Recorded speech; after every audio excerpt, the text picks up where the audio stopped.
അസ്സലാമു അലൈക്കും. ഇന്ന് പുതിയൊരു വീഡിയോയിലേക്ക് സ്വാഗതം. ഇന്ന് നമുക്ക് മാങ്ങ ഇഞ്ചിയും വെളുത്തുള്ളിയും ഇരുമ്പാപ്പുളി, ഓർക്കാപ്പുളി എന്നൊക്കെ പറയുന്ന പുളിയും കുറച്ച് ചെറുനാരങ്ങത്തൊണ്ടും ചെറുനാരങ്ങയും എല്ലാം കൂടെ മിക്സ് ചെയ്തൊരു അച്ചാർ ഉണ്ടാക്കുന്നത് എങ്ങനെയെന്ന് നോക്കാം. ആ ചെറുനാരങ്ങയും ചെറുനാരങ്ങത്തൊണ്ടും ഒരു സ്റ്റൗവിൽ ഒരു ചട്ടി വെച്ച് ചൂടായതിനു ശേഷം അതിലേക്ക് നല്ലെണ്ണ ഒഴിച്ചു കൊടുത്ത് ഒന്ന് വാട്ടിയെടുക്കാം. അത് വാട്ടിക്കോരി കഷ്ണങ്ങളാക്കി എടുത്തിട്ടുണ്ട്. ഇനി ഒരു ചട്ടിയിലേക്ക് കുറച്ച് കടുകെണ്ണയാണ് ഒഴിച്ചു കൊടുത്തത്. അപ്പോഴേക്കും മറ്റേ സ്റ്റൗവിൽ മാങ്ങ ഇഞ്ചി കൊത്തി അരിഞ്ഞത് തിളപ്പിച്ച് ഊറ്റി വെള്ളം വാർത്തെടുത്തതുണ്ട്. ആ കടുകെണ്ണ ചൂടായി വരുമ്പോഴേക്കും അതിലേക്ക് ഉലുവ, കടുക് എന്നിവ ചേർത്ത് കൊടുക്കാം. കടുക് നന്നായി പൊട്ടി വരുമ്പോഴേക്കും അതിലേക്ക് കറിവേപ്പിലയും ചേർത്ത് കൊടുക്കാം.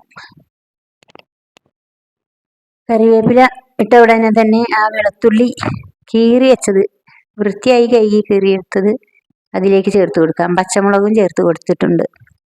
ഒരു 4 പച്ചമുളകേ ചേർത്ത് കൊടുത്തിട്ടുള്ളൂ.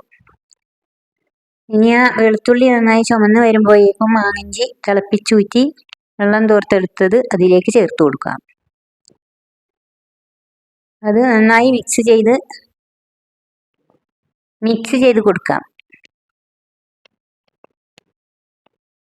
അതൊന്ന് വാടി വരുമ്പോഴേക്കും അതിലേക്ക് നമുക്ക്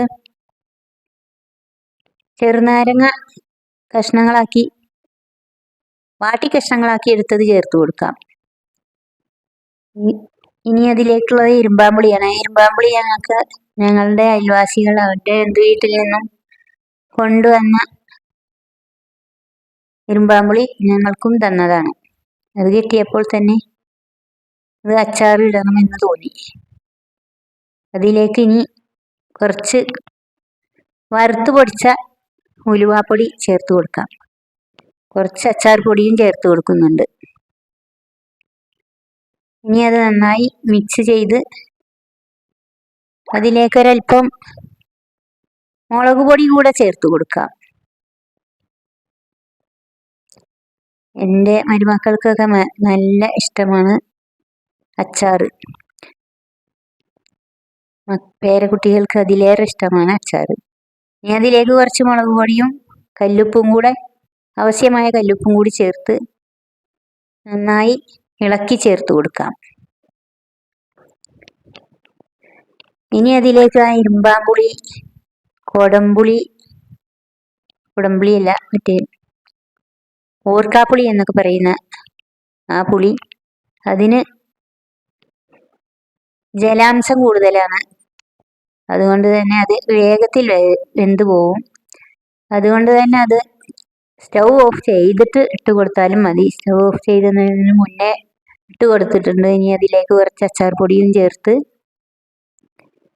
ഇളക്കി കുറച്ച് കായപ്പൊടിയും കൂടി ചേർത്ത് കൊടുക്കുന്നുണ്ട്. വീഡിയോ ഇഷ്ടമായാൽ ലൈക്ക് ചെയ്യുക, ഷെയർ ചെയ്യുക, സബ്സ്ക്രൈബ് ചെയ്യുക. ഇനി അതിലേക്ക് കുറച്ച് വിനാഗിരി കൂടെ ചേർത്ത് കൊടുത്ത് ഇനി അത് നന്നായി ചൂടാറിയതിന് ശേഷം കുപ്പിയിലാക്കി സൂക്ഷിക്കാം. ഇരുമ്പാമ്പുളി കേടാവുന്നതിന് വേണ്ടി ഫ്രിഡ്ജിൽ സൂക്ഷിക്കുന്നതാണ് നല്ലത്. വീണ്ടും ഒരു വീഡിയോയുമായി വരാം ഇൻഷാ അല്ലാഹ്.